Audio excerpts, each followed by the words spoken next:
மூஷிக வாகன மோதகஸ்த சாமரகர்ண விளம்பித சூத்திர வாமன ரூப மகேஸ்வர புத்திர விக்ன விநாயக பாத நமஸ்தே.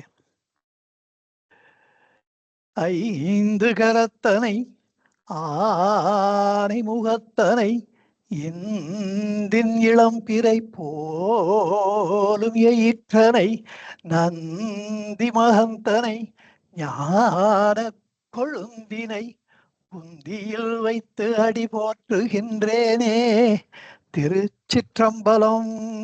வட்டனை மதிசூடிய வானவர் சிட்டனை திருவண்ணாமலையனை இட்டனை இகந்தார் புறமூன்றையும் அட்டனை அடியேன் மறந்துய்வனோ. வானனை நதி சூடிய மைந்தனை தேனனை திருவண்ணாமலையனை ஏனனை இகந்தார் புறமூன்றித ஆனனை அடியேன் மறந்துய்வனோ. மத்தன்னை மதயானை உரித்தவென் சித்தன்னை திருவண்ணாமலையனை முத்தனை முனிந்தார் புறமூன்றித அத்தனை அடியேன் மறந்துய்வனோ. காற்றனை கலக்கும் வினை போயற தேற்றனை திருவண்ணாமலையனை கூற்றனை கொடியார் புறமூன்றித ஆற்றனை அடியேன் மறந்துய்வனோ. மின்னனை வினை தீத்தனை ஆட்கொண்ட தென்னனை திருவண்ணாமலையனை என்னனை இகந்தார் புறமூன்றித அன்னனை அடியேன் மறந்துய்வனோ. அடியேன் மறந்துய்வனோ. அடியேன் மறந்துய்வனோ. திருச்சிற்றம்பலம். ஏகமக்ஷரம் ஹிருதி நிரந்தரம் பாசதே ஸ்வயம் லிக்யதே கதம். சாட்சாத் சர்வேஸ்வரனாகிய பகவான் ரமண மகர்ஷிகளுக்கு நமஸ்காரம். எந்த லோக மகாகுரு எல்லோருடைய அனுபவத்தை மாத்திரம் வைத்து மிகப்பெரிய வேதாந்த சிகரத்தை தொட்டு காண்பிக்கின்றாரோ, அதிலும் இந்த உள்ளது 40 பெருநூலின் 36வது பாடலிலே நான் மனிதன் என்று எண்ணுமோ. நான் எப்பவும் நான் மனிதன் மனிதன் நான் ஸ்ரீராம் ஸ்ரீராம் நினைத்துக் கொண்டா நான் உயிர் வாழ்கிறேன். I just exist as Sriram. அப்படித்தானே ஞானி தனக்கு ஆத்ம ஞானத்தை அடைந்து விட்டோம், ஆத்ம ஞானத்தை பெற்றிருக்கிறோம், நம்ம ஞானியாக்கும் இப்படி நினைத்துக் கொண்டா வாழ்வ. he just exists as ஞானம் என்ற ஒரு பெரும் வேதாந்த சிகரத்தை தொட்டு காண்பிக்கின்ற போது ஒரு அன்றாட ஒரு எல்லோருக்கும் எவருமே மறுக்க முடியாத ஒரு வாழ்வியல் அனுபவத்தை கூறி விளக்குகின்றாரோ.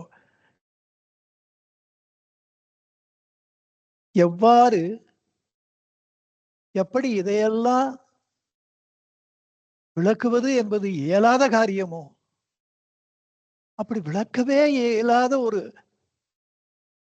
வேதாந்த ரகசியத்தை அனாயாசமாக விளக்குகின்றாரோ அந்த லோக மகாகுருவான் பகவான் ஸ்ரீ ரமண மகரிஷிகளுக்கு நமஸ்காரம். அவருக்கு எப்போதும் நமஸ்காரம், மீண்டும் மீண்டும் நமஸ்காரம். அவருடைய பாதார விந்தங்களிலே என்னுடைய ஹிருதயார விந்தத்தை என்றைக்கும் என்றென்றைக்கும் சமர்ப்பிக்கிறேன். உங்கள் எல்லோரையும் இந்த உள்ளது 40 பாடத்திட்டத்தின் கீழ் 36வது வகுப்புக்கு அன்போடு வரவேற்கிறேன். இன்சிடென்டலி 36வது பாடலை நாம் இன்றைக்கு பார்க்க போகிறோம். தொடர்ந்து 37, முடிந்தால் 38 இதை பார்க்க இருக்கிறோம். பாடல் 36.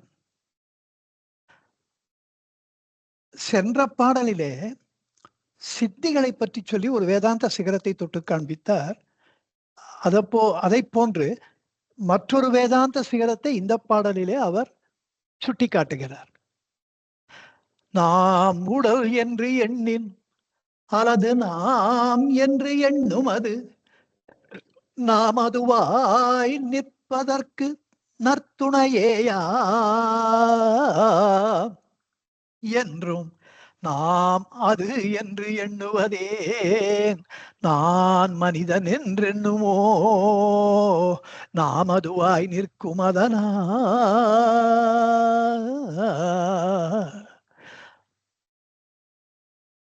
பொதுவா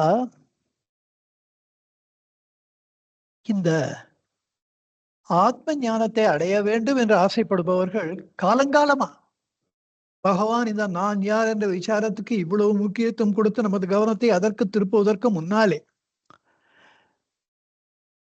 அகம் பிரம்மாஸ்மி, இது ஒரு மகா வாக்கியம். நான் பிரம்மமாக இருக்கிறேன். இந்த 4 மகா வாக்கியங்களை முன்னாடியே நம்ம பார்த்திருக்கோம். அயம் ஆத்மா பிரம்மா, பிரக்ஞானம் பிரம்மா, தத்துவமசி, இந்த அகம் பிரம்மாஸ்மி, இந்த 4 மகா வாக்கியங்கள் என்று சொல்லப்படுபவை. இதனாலே இந்த மகா வாக்கிய விசாரம் செய்து அதனாலே உந்தப்பட்டு இந்த உடல் நான் அல்ல, இந்த மனம் நான் அல்ல, அந்த பிரம்மமே நான் என்று தியானம் என்றாலே இதுதான் தியானம் என்ற அளவிலே இப்படித்தான் இருந்தது. ரொம்ப செஞ்சுரிஸ் அண்ட் செஞ்சுரிஸா அப்படித்தான் இருந்தது. அதிலே ஒரு மாற்றத்தை உருவாக்கியவர் பகவான். ஜன்ம ஜன்மமாக எழுகடல் மணலை அளவிடின் அதிகம் எனது இடர்பிறவி அவதாரம் என்கிறார் அருணகிரியார். நான் எவ்வளவு பிறவிகள் எடுத்திருக்கிறேன் என்று பார்த்தால் 7 கடல் மணல், 7 கடல், ஒரு கடல் இல்லை 7 கடல் இருக்கிற மணல் துகள்களை ஒன்னொன்னா எண்ணி பார்த்தா எவ்வளவோ, அப்படி அந்த அளவு அதை விட அதிகம் என்கிறார். அப்படி வெகுகாலம் நாம் இந்த உடல் என்று நினைத்தே வாழ்ந்து விட்டதினாலே, வெகுகாலம் நான் பிரம்மம் என்று நினைத்து வாழ்வதனால்தான் அந்த மயக்கம் நீங்கும். நான் என்று நினைத்துக் கொண்டிருந்தாலும் அவ்விடத்திலே கொண்டு போய் அது அந்த தியானம் விட்டுவிடும் என்கிறார் பகவான் நானார் அருண்மொழி தொகுப்பிலே. அதெல்லாம் சாஸ்வதமான உண்மை. இத பகவான் மறுக்கவே இல்லை. இப்போ இந்த உடல் நான் என்று நினைப்பதனாலே விளையும் ஒரு ஆசாபாசங்கள், அவற்றால் விளைகின்ற கோபதாபங்கள், இதுல என்ன வேடிக்கைன்னா சுக துக்கங்கள். இதுல என்ன வேடிக்கைன்னா, நம்மளுக்கு ஓரளவு ஒரு இன்டலெக்சுவல் மெச்சூரிட்டி வந்து நம்ம அந்த கோபதாபங்கள்ல ஆட்படக்கூடாதுன்னு நம்ம இருந்தா கூட, மற்றவர்கள் அந்த கோபதாபங்களினாலே உந்தப்பட்டு கத்துன்னு கத்தும் போது நம்ம ஒரு விட்னஸா தான் இருக்க முடியாது. அந்த கோபதாபங்களை குறைக்க முடியறது இல்லை. இப்படித்தான் நான் ரொம்ப நினைச்சேன். அது மாதிரிதான் நிறைய ஒரு 10-15 வருஷம் முன்னாடி. ஆனா இப்ப முன்ன பின்ன தெரியாதவர் கூட இப்ப காரே ஓட்டுறோம், ஒருத்தர் வந்து நம்ம ஒழுங்கா போனா கூட அவரு ஏடா கூடமா லெஃப்ட்ல வந்து ஓவர்டேக் பண்ணிட்டு நம்மள திட்டுறாரு. ரொம்ப அது ஆக்சிடென்ட் ஆயிடக்கூடாதுன்ட்டு நம்ம நிறுத்தினா பின்னாடி வந்தவன் நம்மள திட்டுறா. அப்பெல்லாம் ரொம்ப சாந்தமா, சரி சார் ஏதோ தப்பு பண்ணிட்டேன். இல்ல தப்பு பண்ணலன்னு ஏன் சொல்லணும்? பண்ணலன்னு நமக்கு தெரியும். ஏன் சார் கோபப்படுறீங்க? நான் இப்போ it's all right sir. Just move on, let us move for. அந்த ஒரு சாந்தம் இருக்கு. அது அவருடைய கோபதாபத்தை ரொம்ப கம்ப்ளீட்டா நீக்கிடுறது. அவ கோச்சுண்டா நம்மளும் கோச்சிக்கும் போது தான் தே ஃபீல் ஜஸ்டிஃபைடு. இப்படி இந்த இது அது சில இடத்துல ஒர்க் அவுட் ஆகும், சில இடத்துல ஒர்க் அவுட் ஆகாது.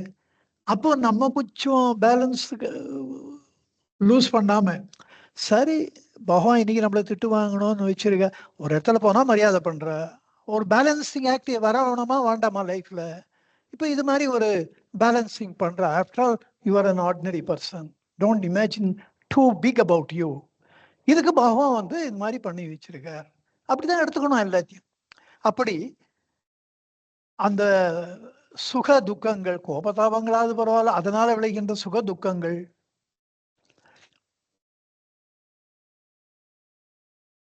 இந்த ஜெலன்ஸ்கி பிஹேவ் பண்ணதை கூட பார்த்தேன், ட்ரம்ப் கூட. அவர் சொல்ற அதே கருத்து. அப்பப்போ இந்த புத்தின் நம்ம கூட சீஸ்வயர் போடுறாரு, ஆனா வயலேட் பண்றாரு, பிரிசனர்ஸ் திருப்பி கொடுக்குறேன்றாரு, கொடுக்க மாட்டேன்றார். அவன் பாவம் வெறுப்புல இருக்கான். 3 வருஷமா வாரல. 1000 சொன்னாலும் அடிபட்டவன் அவன். Putin is in much stronger position. அது இவ்வளோ இவர் பண்றதே பெரிய விஷயம். அதுல he lost his balance. அதே வேற விதமா சொல்லியிருக்கலாம். ட்ரம்புக்கே கோவம் வராத மாதிரி சொல்லியிருக்கலாம், பேசியிருக்கலாம். He could have explained much more ஒரு calm way. That requires extraordinary maturity. That maturity you and me will get 100% through this non-yar vichara. நான் எழுதி கொடுக்குறேன் உங்களுக்கு. ஒருத்தர் ஒரு பிஹேவியர் 2 பேர் எப்படி பண்றாருன்னு பார்க்கும்போது அது எப்படி பண்ணா பெட்டரா இருக்கும் நம்மளுக்கு எப்போ கிளியரா தெரியறதோ we will be acting only like that. Given that position, given that situation. இதெல்லாம் தான் ரொம்ப முக்கியம் லைஃப்ல. இப்போ என்ன பயம்? அப்புறம் வந்துட்டு பயந்துட்டு அப்ப யூரோப் சப்போர்ட் இருக்கு. அவ தே cannot now withdraw. சடனா அவ தான் தூண்டி விட்டதை பண்ண முடியாது. But it is not enough. Without US it is not advisable. Loses that teeth. அப்படி இருக்கும்போது இப்போ என்னதான் இது பண்ணாலும் சமாதானப்படுத்தினாலும் நடந்தது தானே. அப்படி now he realizes the real situation, but he could have acted better. அது கொஞ்சம் காமா பண்ணி we should try to convince Trump because we are at the weaker end. Anyway, what I am trying to tell is we need not lose our balance, and not losing our balance is not at all easy. When somebody irritates you, it is not at all easy to keep control of yourself. அதுக்கு இந்த நான் யார் விசாரம் கண்டிப்பா உதவி பண்ணும். அதை விட ஒரு பெரிய ஒரு பூன், ஒரு பெரிய வரம், ஒரு வரப்பிரசாதம் இந்த உலகத்துல இல்ல அப்படின்றது தான் எனக்கு என்னுடைய வாழ்க்கையில நான் பெற்ற அனுபவம். இப்போ இந்த அகம் பிரம்மாஸ்மின்றது இதே நிலைமைக்கு நம்மளை கொண்டு வரும். அது சகாயமா இருக்கும், கண்டிப்பா சகாயமா இருக்கும். It's not a waste. ஆனால் அதனுடைய மிகப்பெரிய சகாயம் உதவி என்னன்னா, அந்த அகம் பிரம்மாஸ்மி பண்ணி கொஞ்சம் பயிற்சி பெற்றவர்கள் நானார் விசாரம் பண்ணா அந்த நானார் விசாரத்துக்கு அது ரொம்ப பெரிய சகாயமா இருக்கும். அதுதான் அகம் பிரம்மாஸ்மி நமக்கு கொடுக்கின்ற மிகப்பெரிய உதவி என்னன்னா, நான் யார் விசாரத்தை நம்ம கொஞ்சம் பெட்டரா பண்ண வைக்கும். அதுதான் அதனுடைய எஃபெக்ட். மற்றபடி அதனுடைய எஃபெக்டிவ்னஸ் பார்த்தா நான் யார் விசாரம் மாதிரி அவ்வளோ எஃபெக்டிவா இருக்காது. It takes lot of time. That is only disadvantage. அதனால தான் சொல்றார், நாம் உடல் என்று எண்ணின் எடுக்கும் போதே நம்ம இந்த உடல்ன்றத நம்ம ஸ்ட்ராங்கா ஃபீல் பண்ணா, அலம் நாம் அது நான் இந்த உடல் அல்ல. அலம் இல்லை, இது பன்மை. அலம்னா ஒருமை, அலம்னா பன்மை. அலம் நாம் அலம் அது எது அந்த உடல் அல்ல என்று எண்ணும் அது நான் இந்த உடல் அல்ல, நான் பிரம்மமாக இருக்கிறேன். நான் உடல் இல்லைன்னா எதுவா இருக்கேன், பிரம்மமா இருக்கேன். இதுதான் எண்ணும் அது நாம் அதுவாய் நிற்பதற்கு நற்துணையேயாம். நம்மளா இருக்கிறதுக்கு, to have control over our selves, to keep that balance. Always பேலன்ஸ்டா ஒரு அப்ரோச் இருக்கிறது, நம்ம அப்ரோச் இருக்கணும்னா அது ஒரு நல் துணை அப்படின்னு எடுத்த எடுப்பிலேயே அந்த அகம் பிரம்மாஸ்மி என்பது எவ்வளவு வசத்தியானதுன்றதை சொல்லிவிடுறாரு பகவான். நான் அதெல்லாம் அப்படியே இம்மெச்சூரா இருக்கவன் என்ன பேசுவா, இவ்வளவு நாள் சொன்னதெல்லாம் தப்பு, நான் சொல்றதை கேளுன்னுவா. பட் எவ்வளோ ஒரு சி ஆஃப் டிஃபரன்ஸ் பிட்வீன் பகவான் அண்ட் அதர்ஸ். ஜேகே எல்லாம் நிறைய சொல்லியிருக்காரு அது மாதிரி. Throw all the books in to the C. Who is he to say that? ஒருத்தர் கேட்கிறார் பகவத்கீதையை கூட வேணா, exactly what is you think I am telling? அவ்வளோ கோபம் ஆக்ரோஷம் இருக்கக்கூடாது. பகவத்கீதை என்ன பாவம் பண்ணித்து? பிகாஸ் அஜாதத்துல பகவத்கீதைக்கு இடம் இல்லை. ஜேகே அஜாதத்துல இருக்காரு, அதுல டவுட்டும் இல்லை. த வே யூ பிரசன்ட், அவருக்கு அன்பார்ச்சுனேட்லி அவருக்கு அந்த நான் யார் விசாரத்தை பத்தி அவர் ஒன்றும் படிக்கல. பை ஹிம்செல்ஃப் அவர் ஒரு மெத்தட்ல வந்துட்டாரு, அந்த ஞானத்தையும் அடைஞ்சிட்டாரு. சில பேர் சொல்லுவான் வெஸ்டில் இருக்கும் போதெல்லாம் கோட்டு சுட்டு டிப்டாப்பா இருப்பாரு, இதே வசந்த் விகார் அடையார் வந்தாருனாக்கா பஞ்சகச்சம் வேஷின்னு இருப்பாரு. இப்படி எல்லாம் எல்லாத்தையும் ஒரே மாதிரி இருக்கலாமே அப்படின்லாம் சொல்லுவா. அதெல்லாம் ரொம்ப ஸ்மால் திங்ஸ். பட் அவரை நான் நிறைய அவர் லெக்சர்ஸை கேட்டிருக்கேன், அவரை பார்த்துருக்கேன். அவர் கூட 1 மணி நேரம் அந்த லெக்சர்ல உட்காந்து அவர் பேசுறதெல்லாம் நாராசரமா இருக்கும். குருவை நம்பாதேன்னுவாரு. ஆனா அதெல்லாம் மீறி அவர்கிட்ட இருக்கிற அந்த ஆத்ம தேஜஸ் என்னை அவரிடத்திலே கவர்ந்தது. அது அந்த அமைதி என் உள்ளத்திலே ஒரு அமைதியை I am able to relate my self to him, to his peace. அவர் பேச்செல்லாம் 2ஆம் பட்சம் ஆயிடும், அது காதுல விழாது. அது இங்க பகவான் எவ்வளவு அழகா சொல்றாரு பாருங்க. அகம் பிரம்மாஸ்மின்னு சொல்றது நற்துணையேயாம். நாம் உடல் என்று எண்ணின் அலம் நாம் அது என்று எண்ணுவது நாம் அதுவாய் நிற்பதற்கு நற்துணையேயாம். இந்த கருத்தை தான் முன்னாடியே சொல்லியிருக்கார். அன்று இது என்ன பாட்டு அது, நானாம் அது என்று உன்னல் துணையாம். ஐ திங்க் 29வது பாடல். அடுத்து 2-3 பாட்டுல 32வது பாட்டு, அது நான் இது அன்று என்று எண்ணல் உரன் இன்மையினால். ஏன் அவ நான் யார் விசாரம் பண்ண முடியலன்னா அவளுக்கு அந்த உரன்னா உறுதி அது குறைச்சலா இருக்கிறதுனால அவளால பண்ண முடியல அப்படின்னு ஒரு ஒரு காரணம் கண்டுபிடிச்சு சொல்றார் பகவான், எதனால அவளால பண்ண முடியல. இப்போ இந்த பாடல்ல நாம் என்றுமே அந்த ஆன்மாவாக இருக்கும்போது நாம் எதுக்காக அடிக்கடி ஆன்மாதான் நாம், அகம் பிரம்மாஸ்மி என்று தியானம் செய்ய வேண்டிய தேவை இல்லை என்ற ஒரு உண்மையை இங்கே உரைக்கிறார். இது அஜாதத்திலிருந்து பேசுகிறார். அந்த அஜாத நிலைக்கு நம்ம ஹோல்சேலா நம்மளை லிஃப்ட் பண்றார். அதுக்கு உதாரணமா நம்ம அன்றாட அனுபவத்தை தான் சொல்றார். நாம் ஒவ்வொருவரும் மனிதனாக ஜீவிக்கிறோம், ஆணாக இருக்கிறோம், பெண்ணாக இருக்கிறோம். ஒரு வாட்டி நான் நான் நான் சொல்லிட்டு இருக்கோம், இல்ல பெண் பெண்ணை ஞாபகப்படுத்திக்கிறோம், இல்ல நான் ஸ்ரீராம் ஸ்ரீராம் நான் அப்பப்போ ஞாபகப்படுத்திக்கிறேன். நாம் வாழ்கின்ற ஒவ்வொரு வினாடியும் நான் மனிதன் என்றோ ஆண் என்றோ பெண் என்றோ நான் இன்னார்தான் ராமன் என்றோ சீதை என்றோ நம்மை நாம் நமக்கு ஞாபகப்படுத்திக் கொள்வதில்லை.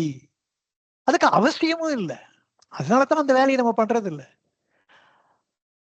அதுபோல ஞானி ஞானமாவே ஜீவிக்கின்றாரே அன்றி அவருக்கு நான் ஞானி அப்படின்னு அடிக்கடி அவர் நினைச்சு பார்த்துக்கணுமா, அவருக்கு தியானம் வேணுமா? இந்த அகம் பிரம்மாஸ்மி தியானமோ அல்லது நான் யார் விசாரமோ இதெல்லாம் ஆத்ம ஞானத்தை அடைகின்ற வரையிலே அவை நம்மை தொடர்கின்றன இல்லையா? நம்மள அது கெட்டியா நம்ம அதை கெட்டியா பிடிச்சிக்கிறோம், ஸ்லோவா அது நம்மளை கெட்டியா பிடிச்சிக்கிறது. அது ஆனால் ஞானத்தை அடைஞ்சுட்டா அத்தகைய முயற்சிகள் எல்லாமே தன்னிச்சையாகவே நின்று போடி விடுகின்றன இல்லையா? அந்த நான் என்கின்ற வியக்தி அழிந்து விடுவதனாலே அந்த முயற்சிகளும் அழிந்து போகின்றன. ஞானி ஞானமாக எந்தவித முயற்சியும் இல்லாமல் அனாயாசமாக ஜீவிக்கின்றார். அதனால தான் பகவான் சொல்வார், ஞானமே ஞானி நரன் அன்று.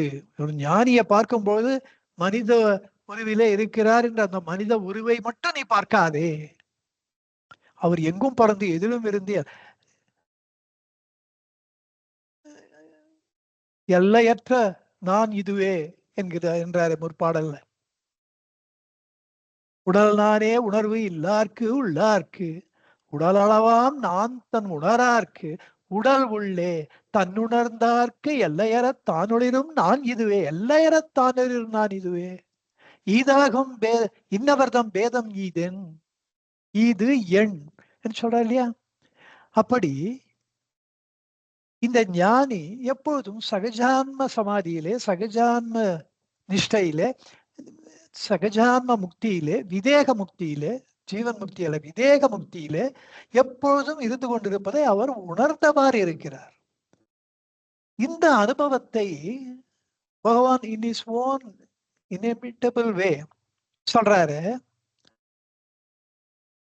என்றும் நாம் அது என்று எண்ணுவதேன், அது நான் என்று எண்ணுவதேன், நான் மனிதன் என்று எண்ணுமோ,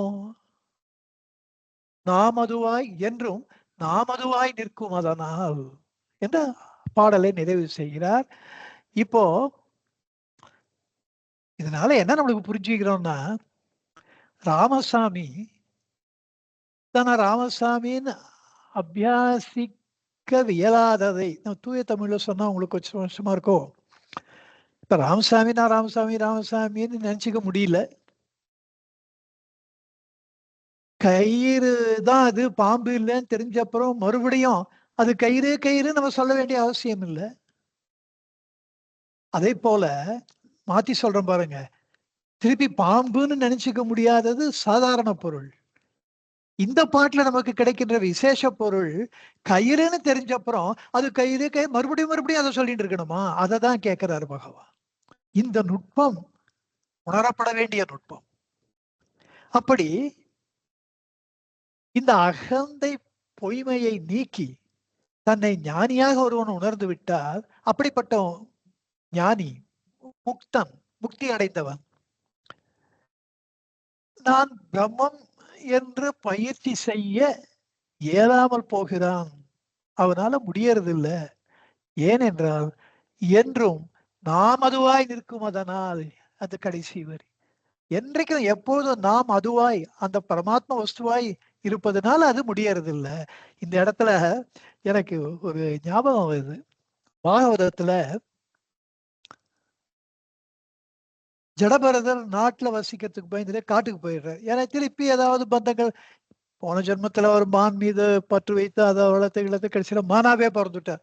அந்த மான் பிறவியில இருந்து அந்த பிராரப்தத்தை தீர்த்து முடிச்ச அப்புறம் மனித பிறவி கிடைத்த உடனே திருப்பி நம்ம எப்படி யார் மேலேயாவது பற்று வச்சு எப்படியாவது இது அகந்தே நம்மளை இழுத்துற போறதேன்ட்டு அவருக்கு முற்பிறவி ஞாபகம் இருக்கிறதுனால, அந்த ஞாபகம் இருக்கிறதுனால நாட்டுல இருந்து காட்டுக்கு போயிட்டார்.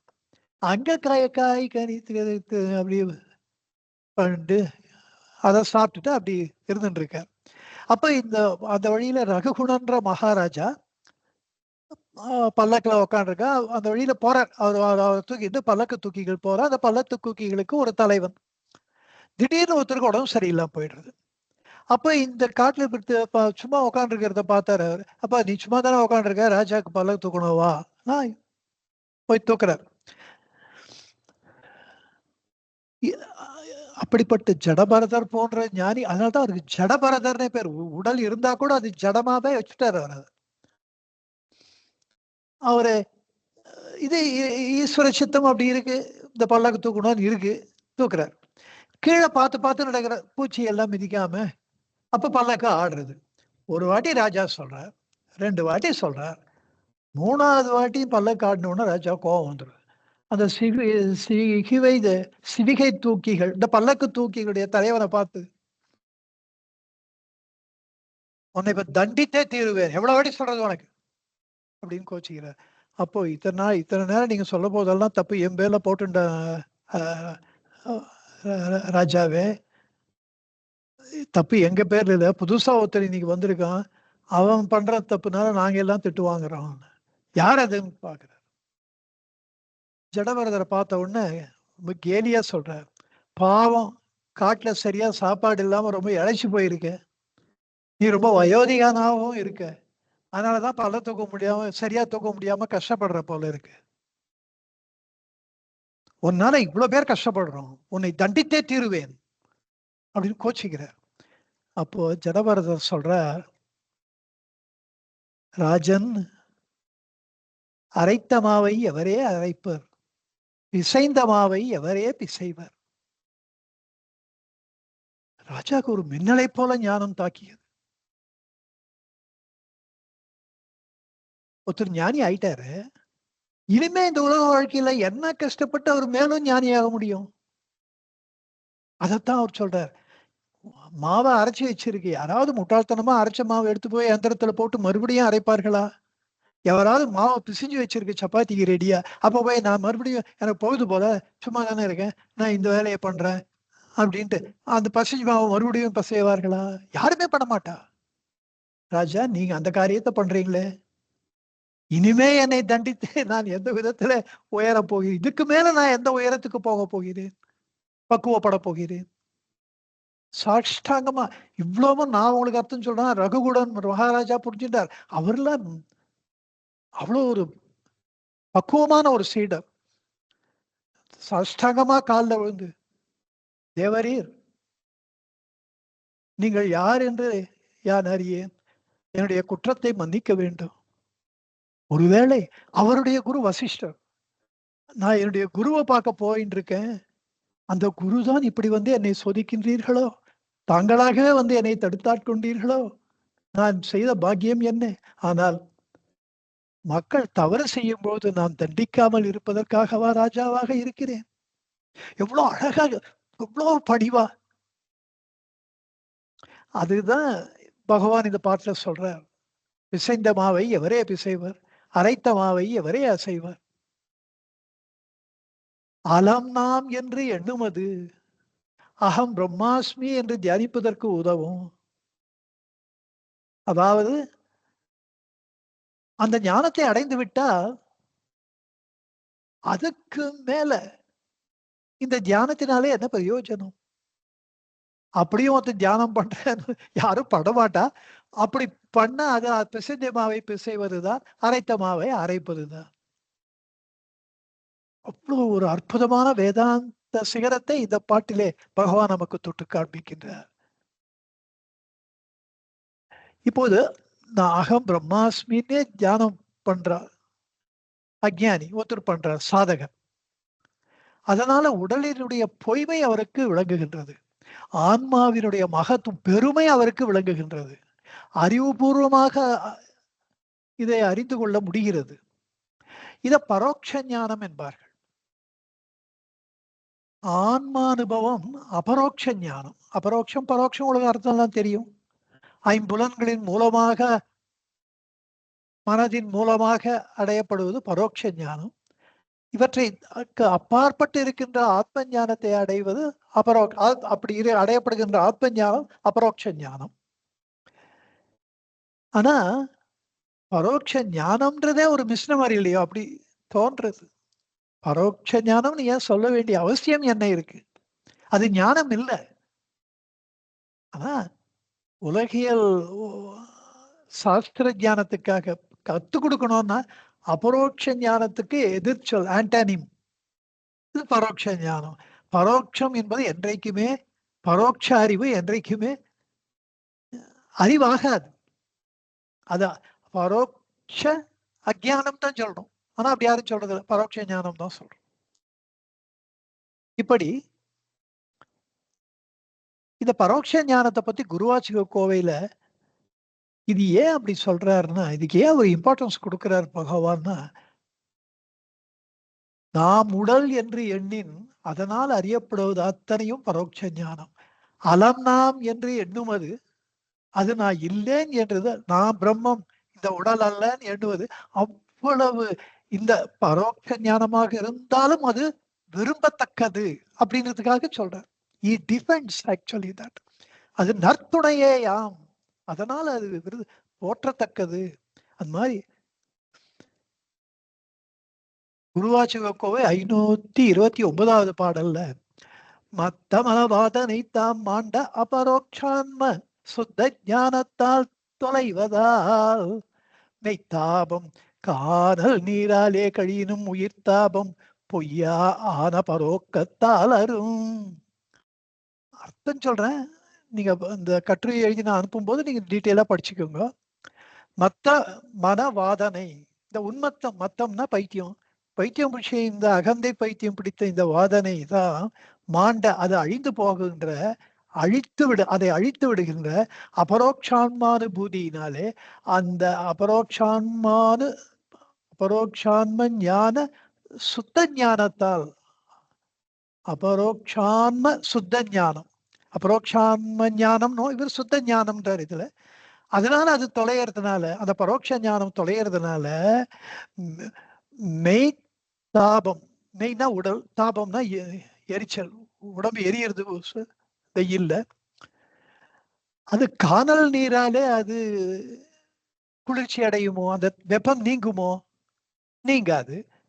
அதே போல உயிர் தாபம், இந்த ஆன்மதாகம் இருக்கே, அது இது எப்படி ஒரு சிலேடியா, எப்படி ஒரு ஒரு பரிகாசமா சொல்றார், உடலினுடைய வெப்பம் காணல் நீராலே நீங்கும் என்றால் இந்த பரோட்ச ஞானத்தினாலே ஆன்ம தாகமும் நீங்கும், நீ ஞானத்தை இதுவரை ரெண்டுமே நடக்காதுன்னு அர்த்தம்.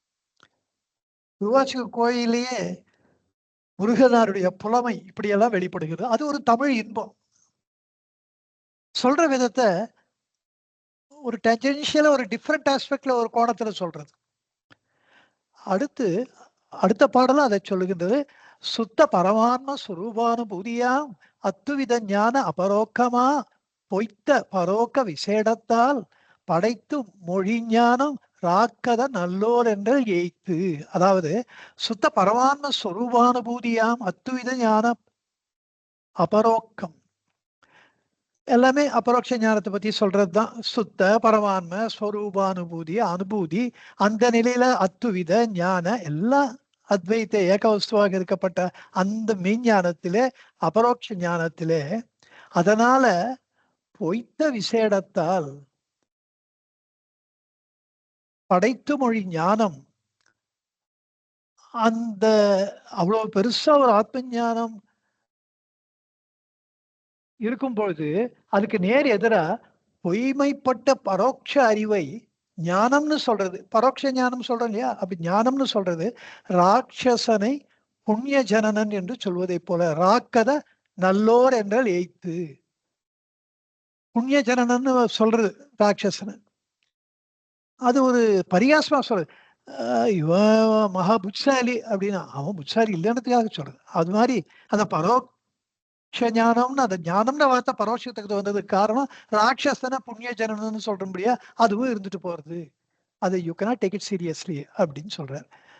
இன்னொன்னு குருவாச்சு கோயில் 531, இந்த 3 பாடலுமே ரொம்ப இதுவா இருக்கு. 4 பாடல் இன்னும் கேட்டா, அதாவது அடுத்த பாடல்ல உள்ளமரு உண்மை உசாவில் உதிப்பதாம், உள்ளம் ஊறும், நமது உள்ளத்தை ஆழ்ந்து போய் உண்மை விசாரிப்பு உசாவலினாலே, நான் யார் விசாரத்தினாலே உதிப்பதாம் கள்ளமயல் போக்கும் கனஞானம், இந்த கள்ள வஞ்சகமான அந்த அகந்தை மயக்கத்தை போக்குகின்ற கன மேன்மை பொருந்திய ஆன்ம ஞானம் அதனாலே உதிப்பதாம். தெள்ளு தெள்ளு கலை ஏட்டு சரக்கு சாவினடி சரக்கு உஷாவின் அடிசிற்கு ஆகாத ஏட்டு சுரக்காய் என்றே எண். அதாவது தெள்ளு கலை, ஆயகலைகள் 64ன்ற அவ்வளவு கலை ஞான சாத்திர ஞானங்கள், அந்த இது எல்லாம் ஏட்டு சரக்கு தான், ஏட்டு சுரக்காயின் இல்லையா, அதெல்லாம் சும்மா பேப்பர்ல எழுதி வச்சிருக்கு, அவ்வளவுதான் சாஸ்திர ஞானம் எல்லாம். அது இன்னும் அடிசிற்கு ஆகாது. அடிசல்னா சக்கரை பொங்கல் மாதிரி, அதுல அந்த ஸ்வீட்டை பண்றதுக்கு அந்த சரக்கு உபயோகப்படுமா? படாது. அதை போல இந்த பரோட்ச ஞானம் எவ்வளவுதான் வசதியா இருந்தாலும் அது ஏட்டு சுரக்காய் என்றே எண், ஏட்டு சுரக்காய் கறிக்கு உதவாது அப்படின்றார். இன்னொரு பாடல் 532, ஓவியம் முற்றெங்கு எரியா உண்டி சமைப்பது உண்டதனால் ஆவி பசி ஆறி அமையுமோ. அதாவது ஒரு ஓவியத்துல நல்லா கொழுத்து விட்டு எரிகின்ற நெருப்ப வரைகிறார்கள், அதை வச்சு நீங்க சமையல் பண்ண முடியுமோ? அதனால பசி ஆறுமோ? அத போல மேவிய அகம், மேவி அகம் ஓய் ஞானத்தல்லால், உள்ளே அழுது போய் அந்த அகந்தையை அழிக்கின்ற அந்த நானார் விசார ஞானத்தல்லால் ஆன்ம சாந்தி சுகம் வாய்க்காது. அந்த உள்ளே போய் பண்ணுகின்ற practice is more important than pounds of shastra knowledge, little bit of a penny of சொல்லுவாள். ஒரு சிறிதளவு அபியாசம் எவ்வளவோ பெரிய சாஸ்திர படிப்புகளுக்கெல்லாம் விட எவ்வளவோ வசதியானதுன்னு. அப்படி அந்த அனு பயிற்சியினாலே, முயற்சியினாலே, அபியாசத்தினாலே அடையப்படுகின்ற சாந்தி சுகம் வாய் ஞானத்து இல்லை. வான் மாத்திரம் சும்மா இந்த பத்தி பேசிட்டே இருக்கிறதுனால வராது. மதினா தெரிந்து கொள். கடைசியா ஒரே ஒரு பாட்டு மட்டும் சொல்றேன், ஜஸ்ட் குறிப்பு எழுதி வச்சிருந்தேன். இதுவும் ரொம்ப இந்த பரோட்ச ஞானத்தை அவ்வளவு வசதியா சொல்றது. இது மதியை ஒளிர்வித்து அம்மதிக்கு ஒளிர் தெய்வப்பதி சொரூபமாக பயிலும் இதயமொரு போதத்தால் அன்றி புரண பரமான்ம சுகம் வாதத்தால் என்றும் வராது. இது உங்களுக்கு ஈஸியா தெரியும். வாதத்தால் என்றும் வராது. எது வராது? பரமான்ம சுகம். ஸ்புரித்து கொண்டு வருகின்ற அந்த பரமான்ம சுகம் வாதங்களினாலே, தர்க்கங்களினாலே, சாஸ்திர படிப்பறிவினாலே வராது. இந்த பரோட்ச ஞானத்தினாலே வராது. எதனால வரும்? இதயமொரு போதத்தால் அன்றி. உள்ளே இதயத்துக்குள்ளே ஆழ்ந்து போய் நாம் அங்கே அந்த எங்கிருந்து இந்த நான் என்பது உதிக்கின்றது என்பதை காணும் முயற்சியினால் அன்றி இதெல்லாம் வராது. மதியை ஒளிர்வித்து அம்மதிக்கு ஒளிர் தெய்வப்பதி ஸ்வரூபமாக பயிலும் என்று அதை டிஸ்கிரைப் பண்ற. புத்தியை ஒளிர்விக்கும் இந்த இறை ஸ்வரூபமாக விளங்கும் ஆன்மபோத ஞானத்தால் அன்றின்னு அர்த்தம். இப்படி இந்த நாம் உடல் என்று எண்ணின் அல்லது நாம் என்று எண்ணுமது நாம் அகம் பிரம்மாஸ்மி என்ற ஞான விசாரம் நல் துணையே துணையாகுமே தவிர ஞானத்தை அடைய வேண்டும் என்றால் நானார் விசாரம் தான் நமக்கு உண்மையான ஒரு ஹேத்து. அதுதான் உண்மையான உதவி நமக்கு என்று சொல்றாரு. அதுதான் இந்த பாடலுடைய அத்தியாத்ம பொருள். இந்த அகம் பிரம்மாஸ்மி சொல்லும் பொழுது அதுக்கு எவ்வளவோ படிச்சு கிடிச்சு சாஸ்திர ஜானங்கள் எல்லாம், பிரம்மசூத்திரங்கள் இதெல்லாம் படிச்சு அது எங்க வருதுன்னு பார்த்து உபநிடதங்கள் எல்லாம் படிச்சு பெருசா ஒரு ஞானத்தை, சாஸ்திர ஞானத்தை அடைவதற்கு எவ்வளவோ டைம் ஸ்பெண்ட் பண்ண வேண்டியிருக்கேன்ற ஒரு தாபத்தினாலே அவ்வளோ நேரத்தை நீங்கள் வீணாக்கி விடாதீர்கள். ஒரு லிட்டில் பிராக்டிஸ் டே, அது கூட போறோம். நீங்க அவர்ஸ் டுகெதர் இந்த அகம் பிரம்மாஸ்மி தத்துவமசி பத்தி இதெல்லாம் படிச்சு இப்படிதான் குஞ்சுசாமிகள் கூட பகவான் கிட்ட கேட்டார். அவரு கோவிந்தானந்தர் இந்த கோயிலூர் மடத்துல சேர்ந்தவர். நீங்க கோயிலூர் மடத்துல வந்தா உங்களுக்கு கண்டனம் மண்டனம், ஃபர்ஸ்ட் கண்டம் பண்ணோம், அப்புறம் மண்டனம், தர்க்கம் எல்லாம் நம்ம ஒரு நீங்க ஓரளவு நீங்க ஒரு 3 மாசம் 4 மாசம் தங்கினா நம்ம படிக்கலாம் அப்படின்னு சொல்றார். நான் போயிட்டு வரட்டுமான்னு கேட்கிறார். பகவான் ரொம்ப தீர்த்து சொல்றார். இப்ப முதல்ல போய் வேதாந்தம் படிக்கணும்ன்ற, அப்புறம் சித்தாந்தம் என்னன்னு தெரிஞ்சுக்கணும்னு, அப்புறம் மண்டனம், அப்புறம் கண்டனம். இதுக்கெல்லாம் முடிவு ஏது? நான் போய் என்ன வேதாந்தம் படிச்சேன் அப்படின்ற. அது யாருக்கு சொல்ற? எல்லாருக்கும் சொல்லல. அவர் உண்மையா அந்த தன் சீடன் மீது வைத்த ஒரு பேர் அன்பினாலே அதை சொன்னார். குஞ்சுசாமிகளும் அதை நல்ல முறையில எடுத்துட்டு, சரி நான் அதை விட்டுட்டேன், நான் அந்த முயற்சியே விட்டுட்டேன். ஆனா என்ன ஆச்சரியம்னா, நான் ஒரு இடத்துல போறமே, நம்ம ரமணாசிரமத்தை ரெப்ரசன்ட் பண்றதுக்கு நம்ம தான் போவேன்றிருக்கு. அதை தான் பகவான்கிட்ட சொல்லி கேட்கிறாரு அவர். காரணம், மற்ற மடங்களுக்கு போகும்போது அவ ஏதாவது கேட்டா எனக்கு பதில் தெரியாட்டா நம்ம மடத்துக்கு ஒரு குறை வந்துடுமே, அதனால நான் போய் இதெல்லாம் கொஞ்சம் தெரிஞ்சுக்கிறது நல்லது இல்லையா அப்படின்னா, ஆனா வானான்ட்டார் பகவான். அப்புறம் இவரு போயின்னு தான் இருந்தேன், ரமணாசிரமத்துக்கு ரெப்ரசன்ட் பண்ணி என்ன அனுப்பிச்சுன்னு தான் இருந்தா மற்ற மடங்களுக்கு. அங்க அவ ஏதாவது கேட்டா ஏதோ பகவான் அருள்னால அப்படியே மனசுல அதை பத்தி விளக்கம் எனக்கு தெரிஞ்சிடும். அதை அவ கேட்கிற சந்தேகம் கேட்கும் போது அதுல என்ன கேட்கறான்னு தெரிஞ்சிடும். நானும் எக்ஸ்பிளைன் பண்ணுவேன். இது பகவான் அருள்னால அப்படித்தான் இது வரைக்கும் நடந்துட்டு இருக்கு அப்படின்னு சொல்லுவார். அதனாலதான் ஒரு பக்கம் ரொம்ப கண்டம் பண்ணாம அது நற்துணையாம்னு சொல்லி, ஆனா அதனால போய் நேரத்தை வீணடித்து விடாதீர்கள். நான் மனிதன் என்று எண்ணுமோ, நீ உன் அனுபவத்தையே பாரு. நீ டெய்லி நீ மனுஷன் நான் நினைச்சுட்டு இருக்க, ஸ்ரீராம் ஸ்ரீராம் நான் நினைச்சுட்டு இருக்க. பிராக்டிஸ் பண்ணு. You will get what ever you want. You will 100% get it. அதனால தானே அவ்வளோ தைரியமா ஸ்ரீகிருஷ்ணர் வந்து யோகக்ஷேமம் மகாமியகம்ன்ற உன்னுடைய லோகாயத்தமான சௌபாகியங்களும் உனக்கு கிடைக்கும், ஆன்மலோக சௌபாகியங்களும் கிடைக்கும். இகத்துக்கு இகம், பரத்துக்கு பரம் என்று இக பர சௌபாகியங்கள் அனைத்தையும் நமக்கு பெற்றுக் கொடுப்பது இந்த நான் யார் விசாரம். இனி அடுத்த பாடலுக்கு செல்லலாம்.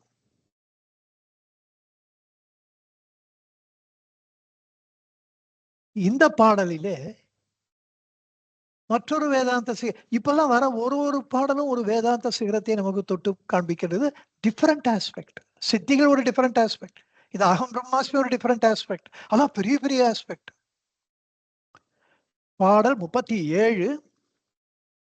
சாதகத்திலே துவிதம், சாத்தியத்திலே அத்துவிதம், ஓதுகின்ற வாதம் அது உண்மையல, ஆதரவாய் தான் தேடும் காலும் தன்னை அடைந்த காலத்தும் தாந்த சமநன்றியார்த்தா. இது வெண்பா பாடுற முறை. அது சாதகத்திலே துவிதம், அதாவது ஆன்ம சாதகத்தின் பொழுது தொழுவதற்கு பரமன், தொழப்படுவதற்கு பரமன், தொழுவதற்கு பக்தன். இந்த பரமன் பக்தன் என்ற துவிதம் இது ஏன் உண்டாகியது? இந்த அகந்தை பந்தத்திலே கட்டிலே, அகந்தை கட்டிலே அகப்பட்டு கொண்டவன் அதிலிருந்து வெளியேற தீவிர முயற்சி மேற்கொள்வது ஒரு சாதகம் செய்யும் காலம் அப்படின்னு சொல்லப்படுறது.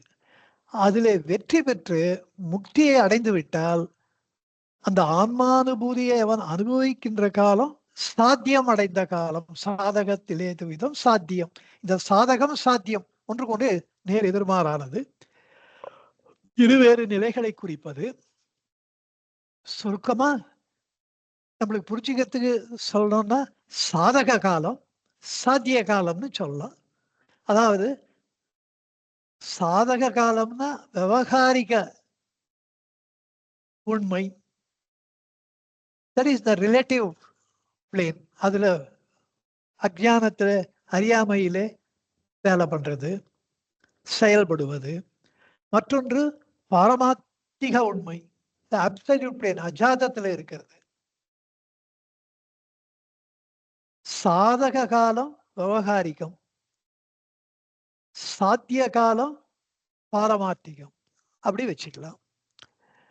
இது விவகார உண்மையில இருக்கிற ஒரு சாதகம் அகந்தை மன அறியாமையினாலே அதுதான் உண்மைன்னு நினைத்து கொண்டு பற்பல விவகாரங்கள்ல ஈடுபட்டு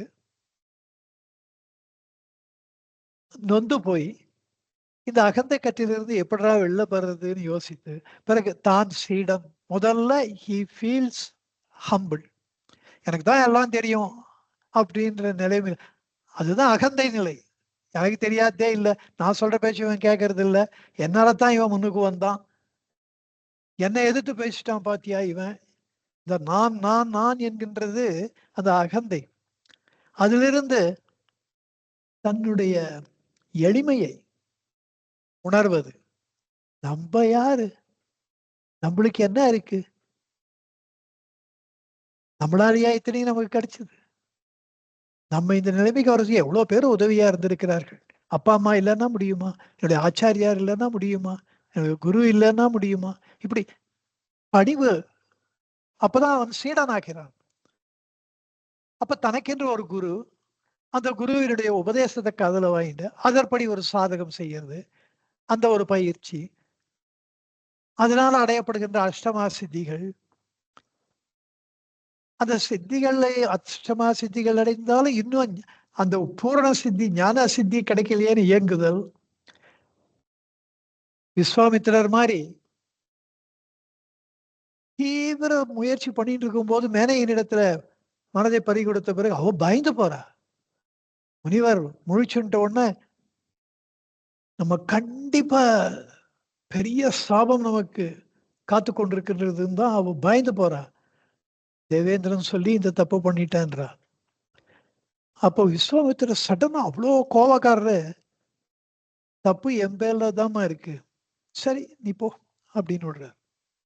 அந்த சகுந்தலை வந்து கண்மரி மகரிஷி அப்புறம் வளர்க்கிறார். இவருக்கு அவ்வளோ ஒரு தன் மேல அந்த பயிற்சியினுடைய அபியாசத்தினுடைய ஒரு எஃபெக்ட் அது, அந்த பணிவுன்றது. சரி தப்பு நடந்து போச்சு, இனிமே இந்த தப்பு வராம பாத்துக்கணும். அப்ப அதி தீவிரமான அபியாசங்களை பண்றார். அப்ப மேல சூரியனை பஞ்சாக்னி, அது பஞ்சாக்னினா சுத்தி நெருப்ப மூட்டிட்டு மேல சூரியனை அக்னியா வச்சுண்டு அந்த கொடுமையான வெப்பத்துல ஒத்த கால்ல நின்று கைகளை மேலே தூக்கி தபஸ் பண்றது, அப்படிலாம் பண்ணார் அவர். அப்போ இந்த அஷ்டமா சித்திகளினை செய்வதனாலே நம்முடைய ஆன்ம சக்தியை இழக்கின்றோம்ன்றது அவருக்கு தெரியுது. அதனால்தான் அஷ்டமா சித்திகள் அடைந்தவர்கள் கூட அதை உபயோகிக்க மாட்டார்கள். சக்தி தேவையில்லாம வேஸ்ட் ஆகும். அப்படி அந்த அஷ்டமா சித்திகளை வந்தா கூட அதுக்கும் பெரிய சித்தியாகிய ஆத்ம ஞானத்தை அடைய வேண்டும் என்று இச்சிப்பது, இதெல்லாம் ஆன்ம பயணத்திலே ஒரு நிகழ்கின்ற நிகழ்ச்சிகள். அது முக்தியை அடைந்தே தீர வேண்டும் என்கின்ற ஒரு தீவிர இச்சை, இந்த பிறவிச் சுழல் சம்சார பிணி, இந்த வேலை நித்திரை யாத்திரை, மணிவாசகர் சொல்வாரே, வேலை நித்திரை யாத்திரை பிழைத்தும், இந்த உலக விவகாரங்கள் தான் இதெல்லாம். இந்த நனவு கனவு என்கின்ற அதுல செய்கின்ற விவகாரங்கள் அத்தனையும் இந்த ரிலேட்டிவ் ட்ரூத், ரிலேட்டிவ் பிளேன்ல பண்றது, விவகாரிக உண்மை. அதனால சாதக நிலையில இப்படிப்பட்ட அந்நியங்கள் எல்லாம் நிஜமா நமக்கு படுறதுல தப்பு இல்லை, அது அப்படித்தான் படும். பக்தன் பரமன், குரு சிஷ்யன் என்கின்ற இந்த துவைத்தம் பரம உண்மையா இருக்கும். தனக்குன்னு ஒரு கடவுள் இல்லைன்னா அப்புறம் மேல போறதுக்கு வழியே இல்லையே. ஆனால் இவை அத்தனையும் அஜாத நிலையிலே பாரமார்த்திக உண்மையிலே எல்லாம் அடிபட்டு போகும். இந்த ஞானம் உண்டாகின்ற வரையிலே துவிதம் உண்மை. ஞானானுபவத்திலே அனைத்து பேதங்களும் அழிந்து அத்வித ஆன்மா மட்டுமே எஞ்சி நிற்கும் பொழுது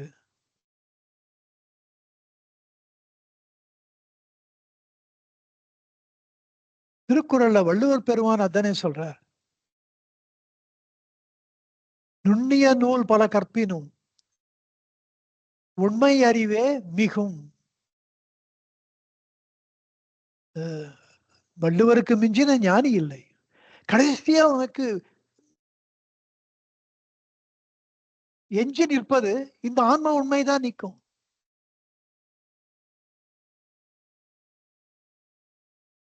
அவர் ரொம்ப அற்புதமா சொல்றாரு அவர் அதுல. அதனால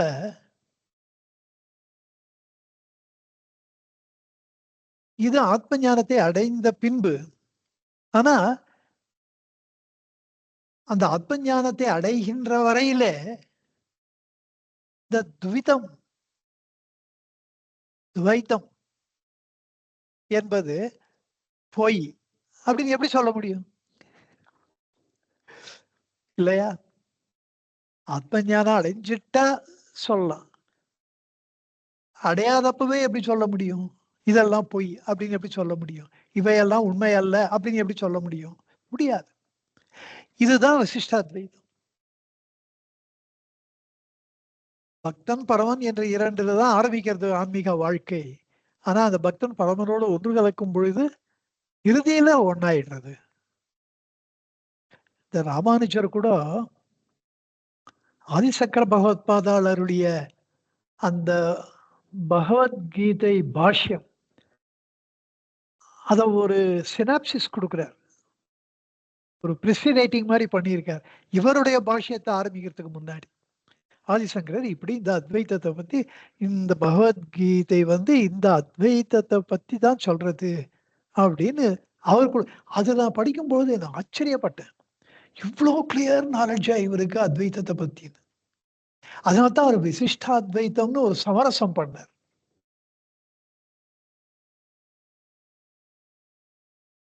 ஆனா இதுல இன்னொரு சிக்கல் ஒண்ணு இருக்கு. பிஹெச்டி லெவல் படிப்ப நீங்க கிராஜுவேட் பிஎஸ்சி லெவல்ல சொல்லிக் கொடுக்க முடியாது. அது மாதிரி சொல்லி கொடுத்தீங்கன்னு வச்சுக்கோங்க, ஏடாகுடமான ஞானம், விபரீத ஞானம் வரும். என்றும் நாம் அதுவாய் நிற்கும் அதனால், என்றும் எவர்க்கும் இயல்பாய் உள்ள பொருளை நான் மனிதன் என்று எண்ணுமோ, என்றும் நாம் அதுவாய் நிற்கும் அதனால், ஒன்றாய் அனைவர் அனுபூதி உண்மையால், இப்படி எல்லாம் சொல்லி கொடுத்தோம்னா அப்ப நம்ம எப்பவுமே ஆத்மாவா தான் இருக்குமா? அப்ப எதுக்கு நம்ம முயற்சி பண்ணணும்? முயற்சி தேவையற்றது. நம்ம எப்பவுமே ஆத்மாவா தான் இருந்திருக்கோம் சொன்னா முட்டாள்தனமா இருக்க முயற்சி பண்றது.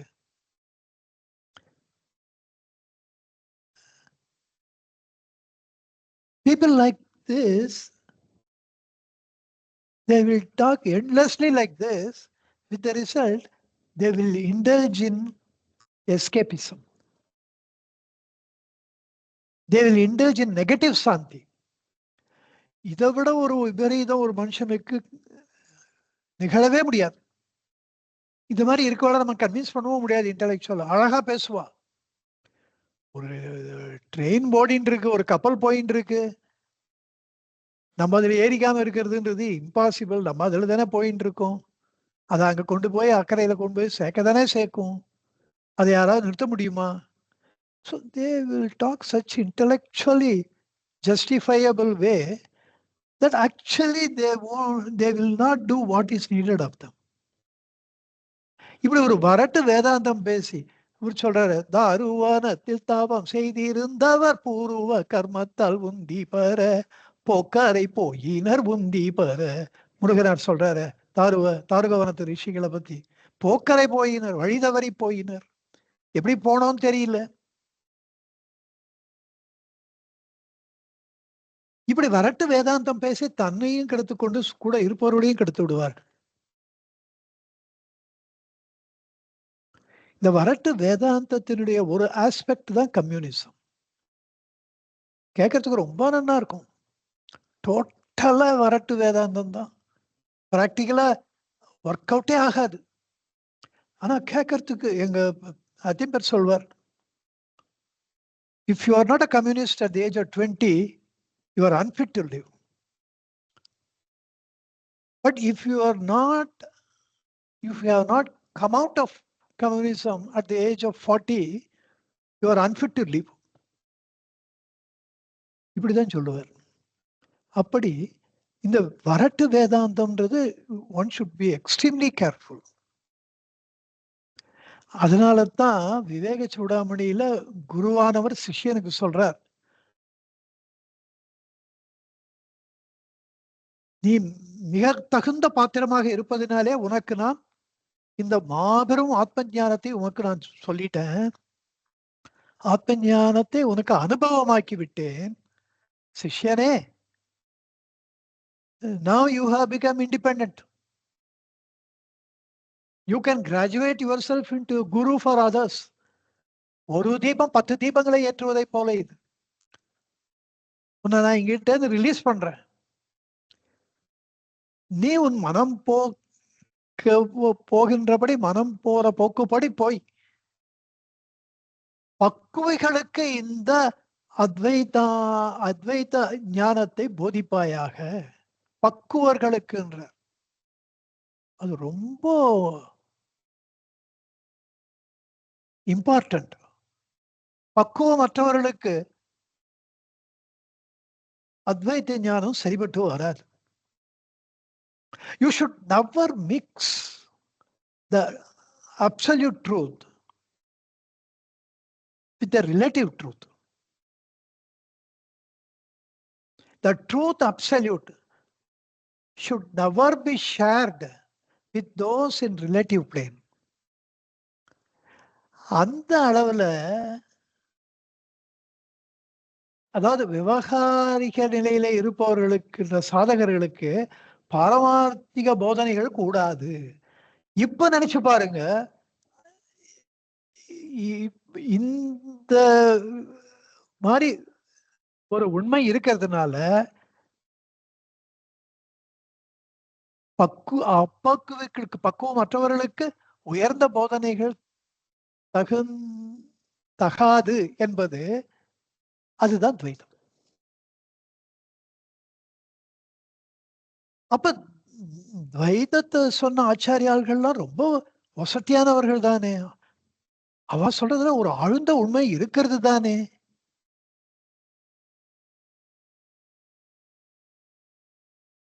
அப்பதானே சொர்க்கம் நரகம் இதெல்லாம் பயம் இருக்கும்.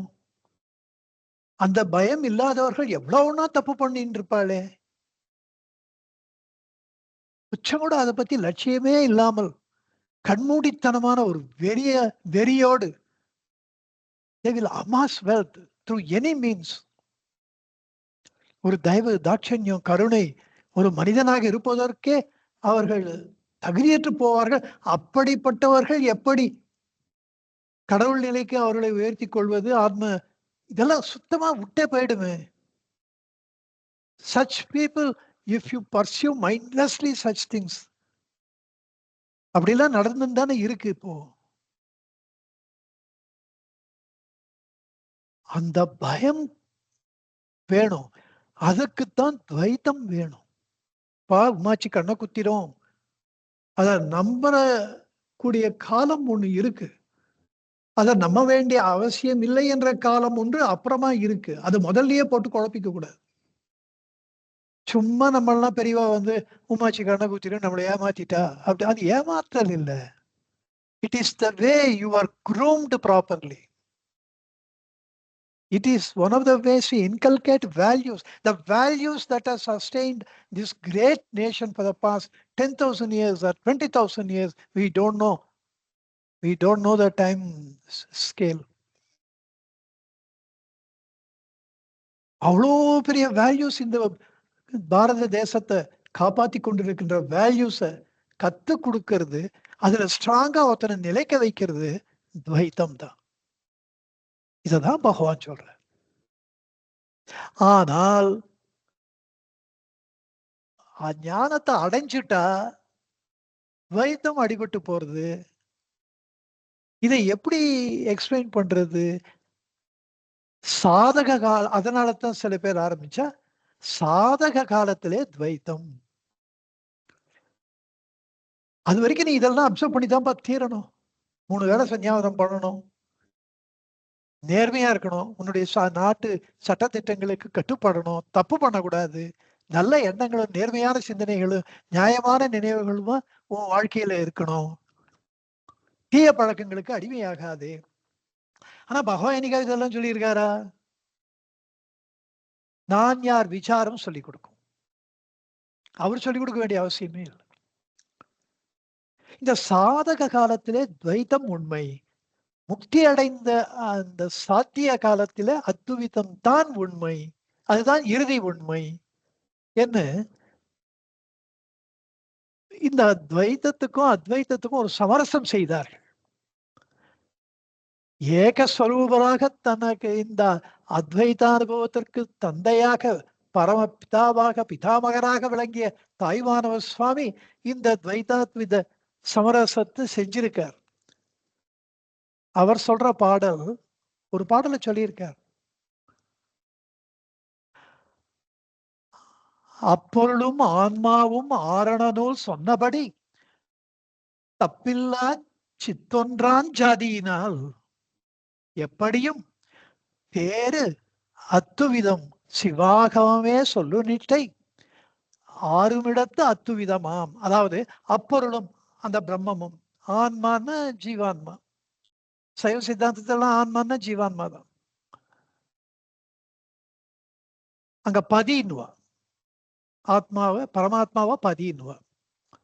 அப்பொருளும் அந்த பிரம்மமும் ஆன்மாவும் ஜீவான்மாவும், ஜீவான்மாவும் பரமான்மாவும் ஆரண நூல் சொன்னபடி, இந்த வேதம் ஆரணம்னா வேதம் தான், சொன்னபடி தப்பில்லா சித்தொன்றான் ஜாதியினால், எல்லாம் ஒரே ஜாதி ஜாதி தானப்பா.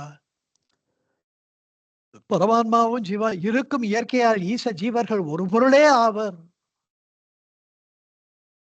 பகவான் சொல்றதுதான். அதுதான் பகவான், அந்த பரமாத்மா உண்மையை தான் பகவான் உபதேச உந்தியார்ல சொல்றார். தப்பில்லா சித்தொன்றான் ஜாதியினால். இது ஏதோ சிங்கம் புலி அப்படி வேற வேற ஜாதி இல்லப்பா. கட்டு விரியன் கண்ணாடி விரியன் மாதிரி ஒரே பாம்பு ஜாதி தான். பரமாத்மாவும் ஜீவான்மாவும் வேற வேற இல்லை, எல்லாம் ஒரே ஜாதி தான். எப்படியும் தேரில் இத்துவிதம் இத்துவைத்தம், எப்படியும் தேரில், இந்த பரமாத்ம நிலையை அடைந்து எப்படியாவது நீ அதை அடைந்து விட்டால், தேரின் அடைந்து விட்டால், துவைத்தம் துவிதம்னா துவைத்தம் சொல்லும் சிவாகமமே சொல்லு நிட்டை. இந்த சிவாகமம் என்ன சொல்றது? வேதங்கள் ஆகமங்கள். சிவம்ன்றது சிவத்திலிருந்து தான் வேதங்கள் வந்தது. சிவனுடைய மூச்சு காற்றாலே வேதங்கள் பிறந்தன.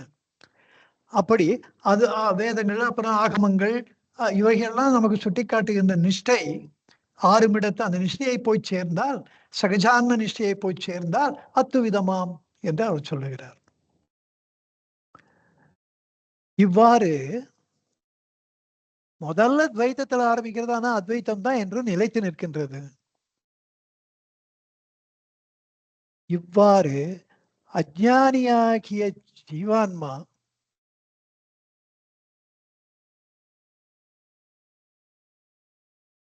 சாதக காலத்திலே துவைத்தம், சாத்திய காலத்திலே அத்வைத்தம் என்ற தாய்மானவ சுவாமிகள், ராமானுஜர் போன்ற மகா பெரியவர்கள்லாம் பகவானுக்கு முன்னால இதெல்லாம் ரொம்ப ஸ்ட்ராங்கா எஸ்டாப்ளிஷ் பண்ணி இந்த சமரசம் எஸ்டாப்ளிஷ் பண்ணிட்டு போயிருக்கும் பொழுது, பகவான் உள்ளதை உள்ளபடி உணர விரும்புகின்ற உண்மை சாதகர்களுக்காக அந்த பரமார்த்த மார்த்திக உண்மையை அப்படியே போட்டு உடைக்கிறார்.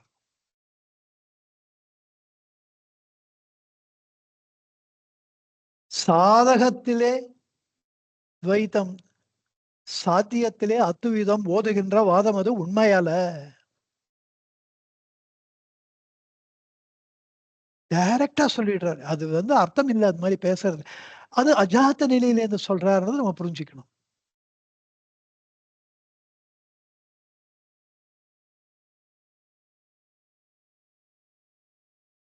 சாதகத்திலே துவிதம், சாத்தியத்திலே அத்துவிதம் ஓதுகின்ற வாதம் அதுவும். அந்த உண்மை எச்சம் ரொம்ப இம்பார்ட்டன்டான பார்க்க வேண்டியது. அதாவது இந்த சாதகத்திலே துவிதம், சாத்தியத்திலே அத்துவிதம். இது துவைத்த அத்வைத்த சமரசம். அதுவும் அப்படின்னா இந்த விசிஷ்டாத்வைத்தம் மட்டுமல்ல, ஆரம்பத்துல ரெண்டா இருக்கு அப்புறம் ஒன்னாயிடுறதுன்றது மட்டும் இல்ல, ஓதுகின்ற வாதமாதும் உண்மையல்ல அப்படின்னா அதுவும்னா அப்ப வேற இன்னொன்னு என்ன? துவைத்தம். ஆதரவாய் தான் தேடும் காலும் தனையடைந்த காலத்தும் தான் தசவனன்றி யார்தான். பின்னிரண்டு வரிகள். இதுலதான் அது சப்ஸ்டான்ஷியேட் பண்றார். நிச்சயமா ஒரு சமயத்துல ரெண்டா இருக்கு, அந்த இரண்டுன்றதே பகவான் ஒத்துக்க மாட்டேன்றார். இப்ப சாதக காலத்திலே உண்மை இரண்டாக இருக்கின்றது என்றால் சாத்திய காலத்திலேயே இரண்டாக இருக்க வேண்டும். ஆனா அப்படி இருக்கிறது இல்லை. துவிதம் எப்போதும் காலத்தை கடந்து உண்மையாக இருப்பதில்லை.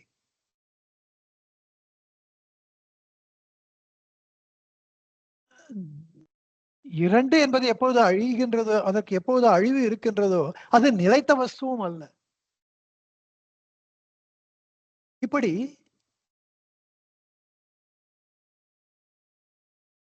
இந்த இரண்டு என்று சொல்லப்படுவது அகந்தை மனதினாலே சொல்லப்படுவதினாலே அது தோற்றுவிக்கின்ற துவிதா பேதங்கள் அத்தனையும் பொய் என்னும் பொழுது, அதை தோற்றுவிக்கின்ற அகந்தை மனமே பொய் என்னும் பொழுது அத்தனை துவித பேதங்களும் அடிபட்டு போகின்றன, பொய்மைப்பட்டு போகின்றன.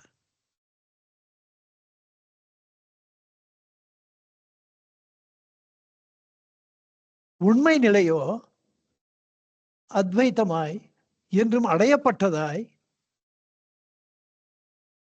உண்மையான சித்தியாய், சித்தமானதாய் எப்போதும் நிலைத்து நிற்கின்றது. ஒரு கால் அடையப்பட்டு மறுகால் இழக்கப்படுவதல்ல என்பது நாம் அதுவாய் நிற்கும் அதனால் என்று போன பாட்டிலையும் சொல்லிட்டார். இப்போ ஆதரவாய் தான் தேடும் காலும், தான் அந்த பரமாத்ம வசுவை தேடுங்காலும், தன்னை அடைந்த காலத்தும், தன்னைத்தான் அடைந்து விட்ட காலத்திலும், தன்னைத்தான் உணர்ந்த நிலையிலும், ஞானத்தை பெற்ற நிலையிலும் தான் தசமனன்றி யார்தான் என்கிறார். இந்த உதாரணம் இதை சுருக்கமா சொல்றேன். இது ரொம்ப ஃபேமஸ். சாதுவம் சுவாமிகள் இதை நான் படிச்சிருக்க முன்னாடி ரொம்ப அழகா எக்ஸ்பிளைன் பண்ணியிருக்கார். அதிலிருந்து சில interpretations I would like to give, taking it further. இந்த டேக் அவேஸ்ன்னு வச்சுக்கோங்களேன். இப்பெல்லாம் அப்படித்தானே சொல்றோம், what is your take away on this. இந்த தசமன் கதையில இந்த தசமன் கதையை முதல்ல சொல்லிடுறேன். 10 பேர் ஆற்றை கடக்கின்றார்கள். இந்த கரையில அந்த கரைக்கு போய் ஆற்றை கடந்து போன உடனே ஒருத்தரும் எண்ணி பார்க்கிறார். என்றவன் தன்னை விட்டுடுறான். ஐயோ 9 பேர் தான் கடந்திருக்கோம், ஒருத்தன் இழந்துட்டோன்னு ரொம்ப துக்கித்து அழுகிறார்கள். அப்ப வழிபோக்கிற ஒருத்தர் வரார்.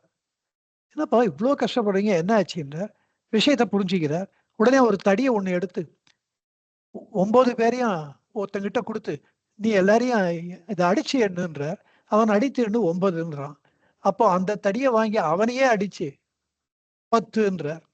எல்லாரும் அப்படியே சந்தோஷப்பட்டு, ஆஹா நம்ம 10 பேர் இருக்கோம், நம்ம இழந்து விடவில்லை அப்படின்னு சொல்லி சந்தோஷப்படுறார். அந்த 10ஆமவன், அதாவது தசமன், எவன் மற்ற எல்லோரையும் எண்ணிவிட்டு தன்னை எண்ணாமல் விட்டானோ அவன் 10ஆமவன். தசமன்னு சொல்றது வட சொல். இது இப்போ we will see what are the takeaways from this. இந்த கதையிலிருந்து நம்பர் 1, ஆற்றை கடந்த 10 பேரும் 10ஆமவனை, அந்த தசமனை இழந்து விட்டோம் என்பதனாலே அளவு கடந்த துக்கத்தை அடைந்தார்கள். அந்த தசமன் தான் ஆன்மா. அதுபோன்று இந்த சாதகர்கள் எப்பொழுதுமே இருந்து கொண்டிருக்கின்ற அந்த 10ஆமவனை, தசமனாகிய ஆன்மாவை தேடி தேடி அதை நாம் இழந்து விட்டோம் என்று நினைத்து தேடி துக்கித்து அளவு கடந்து சோகத்திலே வீழ்கின்றார்கள், அழுகிறார்கள், அகற்றுகின்றார்கள். மணிவாசகர்லாம் முருகனார்லாம் எவ்வளவோ பாடியிருக்க அந்த மாதிரிலாம். 2வது, இவருடைய துக்கம் தான் வழிபோக்கருடைய கவனத்தை ஈர்த்தது. அதே போல இந்த சாதகர் படுகின்ற துன்பம் அவருடைய ஒரு சத்குருவாக அவர் முன்னாலே இந்த பரமாத்ம வஸ்துவை தோன்ற வைக்கின்றது. 3வது, இந்த 10 பேருக்கும் இந்த வழிபோக்கர் ஒரு வழி சொல்லி கொடுக்கிறார். கையில ஒரு பரம்பை கொடுத்து ஒத்தொத்தரையும் அடின்னு சொல்லி அப்புறம் அவர் அடிச்சு காமிச்சு ஒரு மெத்தடாலஜி. இப்படி you eliminate failures step by step. 1 2 3 4 போங்கப்பா. கூடவே இருந்து வழிகாட்டுகிறார் அந்த வழிபோக்கர். அவரே கடைசியில தசமனையே அடித்து நீ தான் இருக்கியேப்பான்றார். ஆத்ம வஸ்துவை காட்டி கொடு. இதுதான் அந்த வழிபோக்கரே சத்குரு. அவர் நமக்கு சொல்லிக் கொடுக்கின்ற நான் யார் விசார தத்துவமே அந்த பிரம்பு. அது பிரம்புன்னு பகவானே சொல்றார். பிணந்தடி சுடி போல்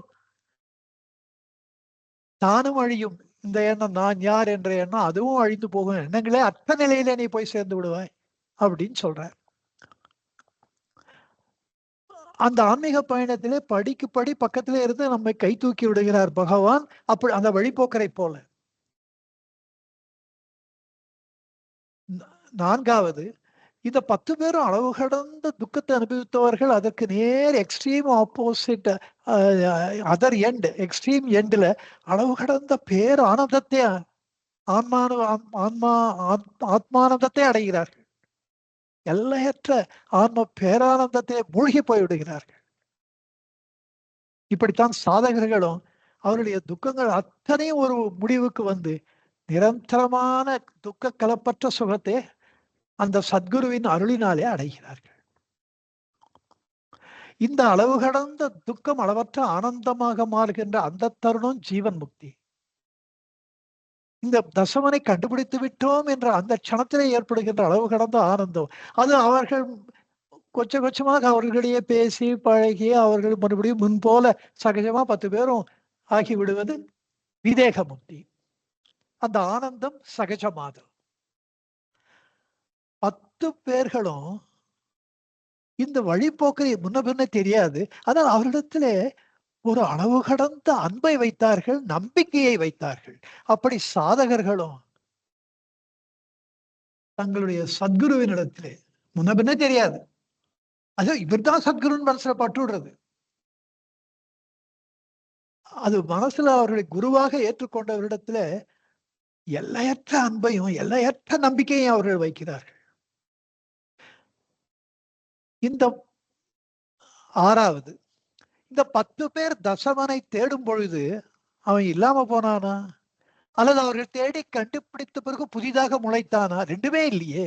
அவன் எப்போதுமே தான் இருந்துட்டு இருக்கான். அதை போலத்தான் இந்த பரமாத்மா வஸ்து நீ தேடும் போதும் இருக்கின்றது, தேடி முடித்த பின்னும் இருக்கின்றது. தேடுகின்ற காலத்தும் தேடி கண்டுபிடித்த காலத்தும் அது மாற்றம் இல்லாமல். அதனாலத்தானே பகவான் அக்ஷர மாலையில சௌரிய காட்டினை சழக்கற்றது என்றே சலியாதிருந்தாய் அருணாச்சலா. சௌரியங்காட்டினை, உன்னுடைய பராக்கிரமத்தை என்னிடத்துல காண்பிச்ச, என் அகந்தை சழக்கு அற்றது. என்னுடைய இவ்வளவு பெரிய துக்கத்தை நீக்கி என்ன அப்படியே ஆனந்தமாக்கி விட்டியன்னு அவன் ஆச்சரியமா பாக்குறேன். நீ ஒண்ணுமே பண்ணாமல் முற்றிலும் அகர்த்தாவாக சலியாதிருந்தாய் அருணாச்சலா. நீ என்ன பண்ண, என்னுடைய சலக்கை எப்படி போச்சு, ஒண்ணுமே புரிய மாட்டேன்றது. இப்படித்தான் அந்த தசமன் எப்பொழுதும் இருந்து கொண்டிருக்கிறான். இப்படி ஆதரவாய் தான் தேடுங்காலும் தன்னை அடைந்த காலத்தும் தான் தசமனன்றி யார் தான் தான் என்கிறார். தான் தான் என்று தழைக்கின்ற நாம் அந்த தசமனன்றி யார்? இந்த 12 வரிகள் பொன்னெழுத்துக்களால் பொறிக்கப்பட வேண்டியவை. இவை நம்மை உண்மை என்பதனுடைய, சத்தியம் என்பதனுடைய, இந்த சத்தியான்ம வஸ்துவினுடைய அந்த வேதாந்த சிகரத்துக்கு நம்மை அழைத்து செல்கின்ற, இதுதான் இந்த பாடலினுடைய தனிப்பெரும் சிறப்பு என்று சொல்லி, இனி அடுத்து வரும் பாடல்களிலே நிச்சயமா 38, 39, 40 ஒன்றொன்றிலும் ஒரு ஆன்ம வேதாந்த சிகரத்தை நமக்கு தொட்டு காண்பிக்கிறார் பகவான் என்று சொல்லி இந்த அளவிலே இந்த வகுப்பை நிறைவு செய்கிறேன். உங்களுடைய பொறுமைக்கு நன்றி. நமோ ரமணாய நமோ ரமணாய நமோ ரமணாய நமோ நமோ நமோ ரமணாய நமோ ரமணாய நமோ ரமணாய நமோ நமோ. சர்வே ஜனா சுகினோ பவந்து, லோகா சமஸ்தா சுகினோ பவந்து, சர்வசன்மங்களானி பவந்து. ஓம் சாந்தி சாந்தி சாந்தி. ஸ்ரீ ரமணார்ப்பணமஸ்து. ஹரி ஓம் தத்சத், ஹரி ஓம் தத்சத், ஹரி ஓம் தத்சத். சாதாரணமா 2 கை தட்டாடுறத ஓசைன்னு சொல்லுவா, சாதாரணமா சொல்றது. சரி இல்லையா? அது கேள்விப்பட்டு போயிருந்தீங்க. ஆமா, சாதாரண பேசி வரும். அப்போ இந்த ஒரு கைங்கிறது அத்வைதம், 2 சேர்ந்தா துவைதம், அப்படிதான் வச்சுக்கலாம் இல்லையா?